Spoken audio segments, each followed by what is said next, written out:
Good morning students. तो हम लोगों ने विज्ञान का पहला चैप्टर स्टार्ट किया था जिसका नाम था केमिकल रिएक्शंस एंड इक्वेशंस या रासायनिक अभिक्रियाएं एवं समीकरण। इस चैप्टर को स्टार्ट करने के बाद मैंने दो चीजें एक्सप्लेन भी कर दी थी। पहला था रासायनिक अभिक्रियाएं क्या होती हैं और रासायनिक समीकरण हम कैसे लिख सकते हैं। इन दो टॉपिक्स को कवर करने के बाद हम एक बहुत बड़े और बहुत ही इंपॉर्टेंट टॉपिक पे जा रहे हैं जो इस चैप्टर के बहुत बड़े हिस्से को कवर करता है, जिसका नाम है टाइप्स ऑफ केमिकल रिएक्शंस या रासायनिक अभिक्रियाओं के प्रकार। एक प्रकार को या किसी भी रासायनिक अभिक्रिया के बारे में पढ़ने से पहले थोड़ा सा हम क्लास 9th की तरफ चलते हैं। क्लास 9th में एक लॉ पढ़ा था हम लोगों ने। लॉ का नाम था law of conservation of mass या द्रव्यमान संरक्षण का नियम। उस नियम में क्या था, अगर याद है तो अच्छी बात, नहीं याद है तो एक बार रिकॉल करते हैं। उस नियम में यह निष्कर्ष निकाला गया था या कहा गया था कि जो भी परमाणु होते हैं वो ना तो किसी अभिक्रिया में सृजित होते हैं ना ही उनका विनाश होता है। सिर्फ क्या होता है, उन परमाणुओं के बीच का आबंध टूटता है, नया आबंध बनता है जिससे हमें नए उत्पाद या नए प्रोडक्ट प्राप्त होते हैं। अब हम लोग आगे बढ़ते हैं। तो रासायनिक अभिक्रियाओं के प्रकार को पढ़ने से पहले एक बार हम पूरा जितने भी प्रकार हमको इस चैप्टर में पढ़ने हैं, तो अब हम लोग रासायनिक अभिक्रियाओं के प्रकार की तरफ चलते हैं। इसको पढ़ने से पहले हमको जितने प्रकार पढ़ने हैं उनको पहले हम लिस्ट आउट कर लेंगे, उनकी एक सूची बना लेंगे। कौन कौन सी अभिक्रियाओं के प्रकार हमें पढ़ने हैं। सबसे पहला हमें पढ़ना है कॉम्बिनेशन रिएक्शन या संयोजन अभिक्रियाएं। दूसरा है डीकम्पोजिशन रिएक्शन या वियोजन अभिक्रियाएं। तीसरा है डिस्प्लेसमेंट रिएक्शन या विस्थापन अभिक्रियाएं। चौथा है डबल डिस्प्लेसमेंट रिएक्शंस या द्विविस्थापन अभिक्रियाएं। और जो आखिरी पोर्शन है इसमें वो है ऑक्सीडेशन रिडक्शन या उपचयन अपचयन। इसके अलावा तीन और हमें प्रकार पढ़ने हैं जो अलग से नहीं दिए हैं, इन्हीं के बीच में आपके एनसीईआरटी में दिए हुए हैं। वो तीन प्रकार कौन कौन से हैं। पहला है एक्सोथर्मिक रिएक्शन या ऊष्माक्षेपी अभिक्रिया। दूसरा है एंडोथर्मिक रिएक्शन या ऊष्माशोषी अभिक्रिया। तीसरा है प्रेसिपिटेशन रिएक्शन या अवक्षेपण अभिक्रिया। इन तीनों को हम इन्हीं पोर्शंस के बीच में जब एग्जाम्पल्स को लेके और डिटेल्स में पढ़ेंगे तो उसके साथ हम एक एक करके पढ़ते चले जाएंगे। अब हम आते हैं सबसे पहली अभिक्रिया के प्रकार की तरफ। उम्मीद करती हूँ आपको अब तक इन सब के नाम समझ में आ गए। सबसे पहला काम है कि इन सबका नाम आपको याद होना चाहिए, नहीं तो आप अगर नाम ही नहीं याद करेंगे तो एग्जाम्पल्स पहचान के भी कोई फायदा नहीं, आप लिख नहीं पाएंगे। और एक चीज, एनसीईआरटी में इन सभी अभिक्रियाओं के प्रकार को समझाने के लिए कुछ एक्टिविटीज की गई हैं। उन एक्टिविटीज में एक रिएक्शन को कराया गया है। बोर्ड्स के पेपर में वो रिएक्शंस उन एक्टिविटीज से डायरेक्ट पूछता है, इसलिए वो एक्टिविटीज पढ़ना भी उतनी ही इंपॉर्टेंट है। उनको भी जब हम लोग एक एक करके एक अभिक्रिया को पढ़ेंगे तो उसको अच्छे से हम लोग समझेंगे और उसके एग्जाम्पल्स को लेते चलेंगे। पर पहले हम लोग ओवरऑल इन सारी अभिक्रियाओं को शॉर्ट में एकदम संक्षेप में समझने का प्रयास करते हैं। सबसे पहली जो हमारी अभिक्रिया का प्रकार है वो है कॉम्बिनेशन रिएक्शंस या संयोजन अभिक्रियाएं। अब जैसा कि इसका नाम बता रहा है कॉम्बिनेशन या संयोजन। संयोजन मतलब होता है जुड़ना, दो चीजों का जुड़ना या ज्वाइन होना। ठीक, अच्छा केमिस्ट्री में थोड़ा सा ये होता है कि हम लाइव एग्जांपल्स लेते हैं, तो उससे पहले एक चीज बता दूं मैं। तो कॉम्बिनेशन या संयोजन में हम कह रहे हैं दो चीजों का जुड़ना। तो मान लो कि कोई भी दो तत्व जुड़ते होंगे, इसमें कोई एक तत्व ए होगा, कोई दूसरा तत्व बी होगा। ठीक, और ये दोनों जुड़ करके हमें एकदम एक नया प्रोडक्ट सी मिलता है।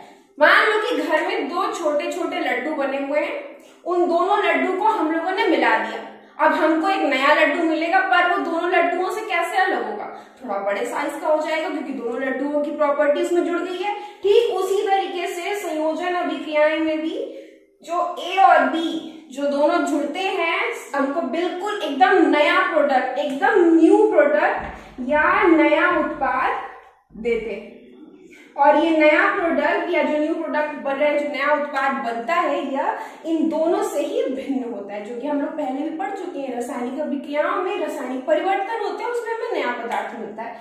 तो संयोजन अभिक्रियाएं क्या हो गई? संयोजन अभिक्रियाएं वो अभिक्रियाएं हैं जिसमें दो या दो से अधिक तत्व या यौगिक, या हम अगर रिएक्शंस के बारे में पहले भी पढ़े हुए हैं तो हम जानते हैं कि इनको हम क्या बोलेंगे?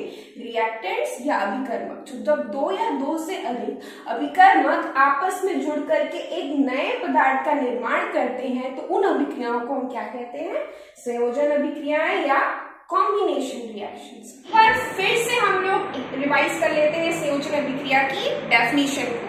इस डेफिनेशन का मैं रिटन पीडीएफ नोट्स में आपको दे भी दूंगी। तो क्या डेफिनेशन हमारी निकल कर आती है संयोजन अभिक्रिया या कॉम्बिनेशन रिएक्शन की? कि जब दो या दो से अधिक तत्व या यौगिक या जिन्हें हम अभिकर्मक रिएक्टेंट्स बोल रहे हैं वो जुड़ते हैं तो हमें एक नया उत्पाद या न्यू प्रोडक्ट मिलता है। इन अभिक्रियाओं को हम संयोजन अभिक्रियाएं कहते हैं। ठीक, इसका एक सिंपल सा एग्जाम्पल हम लोग देखते हैं, बहुत ही सिंपल एग्जाम्पल, जिसमें हम ले सकते हैं कार्बन का जलना।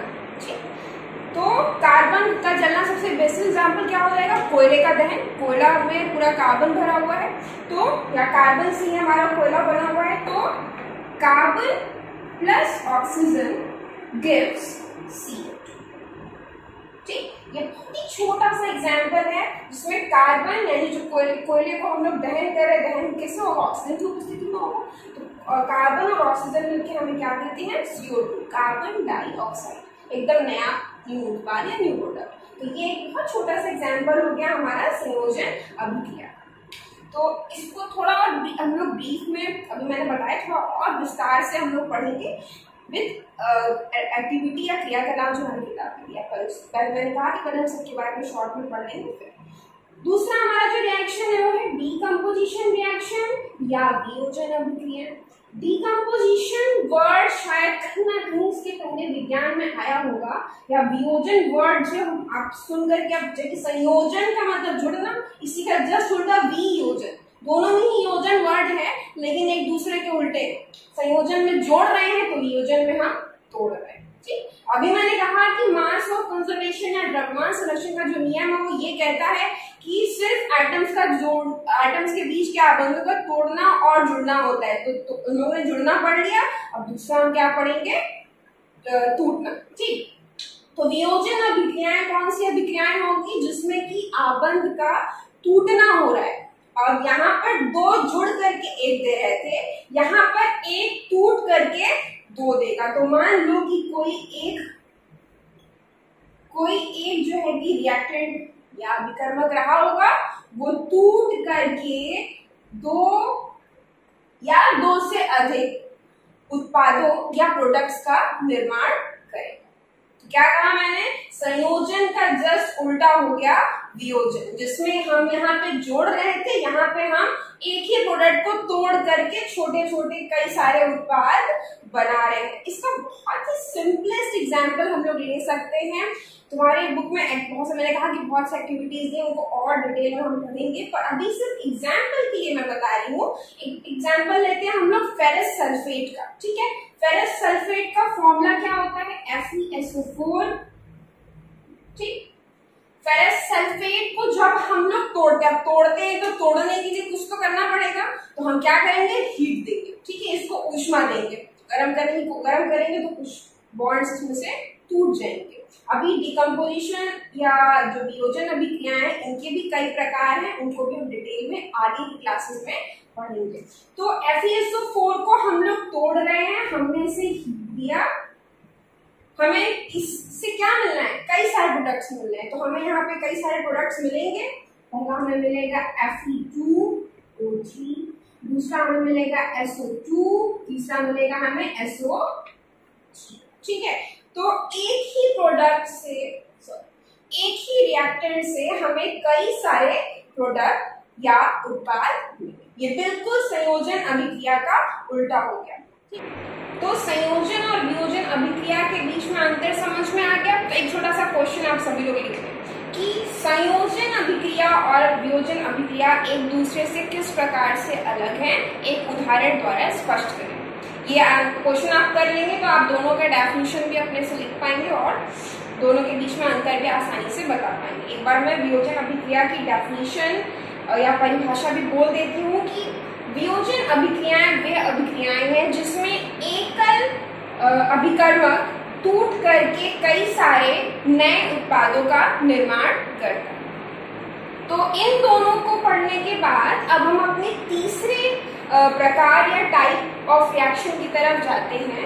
यह तीसरा प्रकार जिसका नाम है डिस्प्लेसमेंट रिएक्शन या विस्थापन अभिक्रिया। अभी तक हमने जोड़ना और टूटना पढ़ा, अब हम लोग पढ़ रहे हैं विस्थापन। विस्थापन वर्ड का मतलब क्या होता है कि अपनी स्थिति को बदलना, ठीक, या अपने स्थान को बदलना, उसको हम कहेंगे विस्थापन या डिस्प्लेसमेंट। फिजिक्स में आप ये वर्ड कहीं ना कहीं पढ़े हुए क्लास में।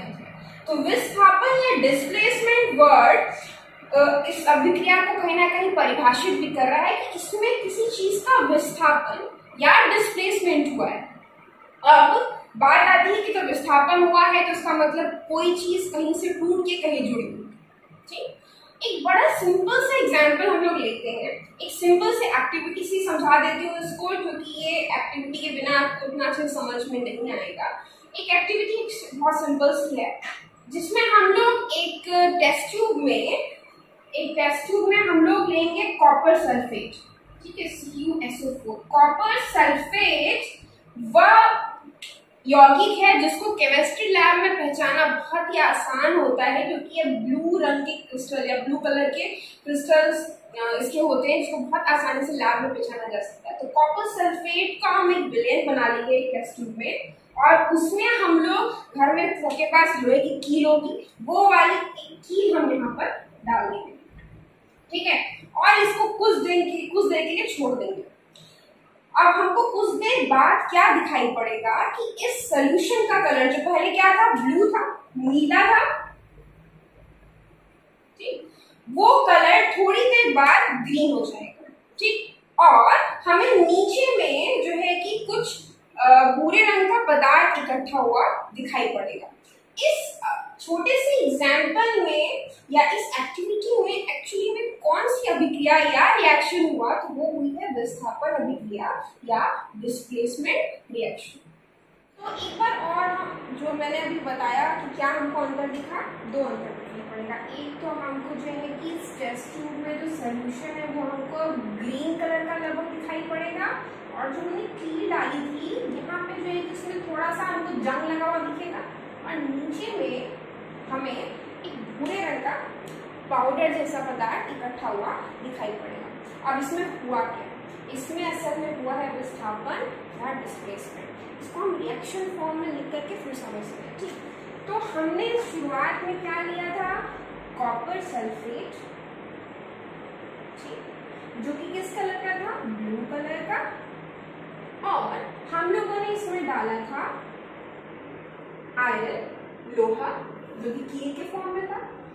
रिएक्शन होने के बाद क्या हुआ, हमें मिल रहा है FeSO4 जो कि एक्चुअल में ग्रीन कलर का है, और हमें मिल रहा है कॉपर, जो यहाँ पे भूरे रंग का पदार्थ इकट्ठा हो रहा है वो है कॉपर।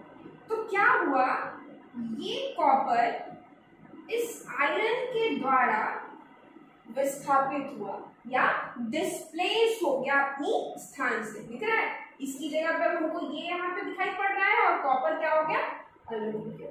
तो विस्थापन अभिक्रिया या डिस्प्लेसमेंट रिएक्शन में क्या हो रहा है, कोई एक मेटल किसी दूसरे मेटल को उसके यौगिक से विस्थापित करके उसकी स्थान को ले लेगा, ठीक।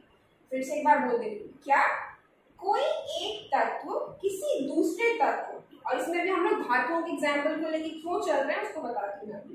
तो एक तत्व किसी दूसरे तत्व को उसके यौगिक से विस्थापित करके उसकी जगह लेता है। इस प्रकार की अभिक्रिया को हम विस्थापन अभिक्रिया या डिस्प्लेसमेंट रिएक्शन कहेंगे, ठीक है। तो ये आपको एग्जाम्पल अच्छे समझ में आ गया होगा, उम्मीद करती हूँ। अब समस्या या सवाल ये आता है कि आखिर इसने इसको हटाया क्यों, ये बहुत बड़ा सवाल है। तो इसको क्या समझेंगे, एक सीट है हमारे पास, उस सीट पे 5-6 बच्चे साथ में बैठते हैं, ठीक है, थोड़े पतले पतले बच्चे बैठते हैं, एक बड़ा हट्टा कुट्टा सा बच्चा क्लास का आया और उसके पास चूंकि ज्यादा दम है, उसने पतले वाले को उठा के ढकेल दिया, उसकी जगह पे आके बैठ गया। तो यहाँ पे अब यही चीज समझी जाए अगर, तो जो आयरन और कॉपर है, इन दोनों में तगड़ा वाला बच्चा कौन है, और थोड़ा कमजोर वाला बच्चा कौन है, कॉपर। ये रिएक्शन अगर मैं उल्टा कर दूं, यानी अगर मैं ऐसे कर दूं FeSO4 प्लस कॉपर, तो हमें कोई रिएक्शन या कोई अभिक्रिया दिखाई नहीं पड़ेगी। क्यों? क्योंकि अभी मैंने कहा कि आयरन थोड़ा ज्यादा ताकतवर है कॉपर की अपेक्षा। अब ये कहाँ से आया? ये आया है मेटल की रिएक्टिविटी या अभिक्रियाशीलता के आधार पे। मेटल या धातुओं की एक सक्रियता श्रेणी होती है जो आपकी एनसीईआरटी बुक में जो धातु और अधातु चैप्टर है, चैप्टर नंबर 3, उसमें दिया हुआ है। उसमें पूरी सीरीज दी हुई है मेटल्स की। वो सीरीज मैं आगे की क्लास में आपको लिख के बताऊंगी। उस सीरीज में जो सबसे ज्यादा अभिक्रियाशील होते हैं उनको ऊपर रखा जाता है, और जो सबसे कम अभिक्रियाशील होते हैं वो धीरे धीरे उनको सीरीज में नीचे रखा जाता है। तो उस सीरीज में आयरन कॉपर से ज्यादा ताकतवर है और ज्यादा ऊपर है, इसीलिए वो उसको आसानी से उसकी जगह से हटा देता है। जबकि जब कॉपर को सिर्फ आयरन सल्फेट के साथ रिएक्ट करें तो उसमें से उसको नहीं हटा पा रहा है।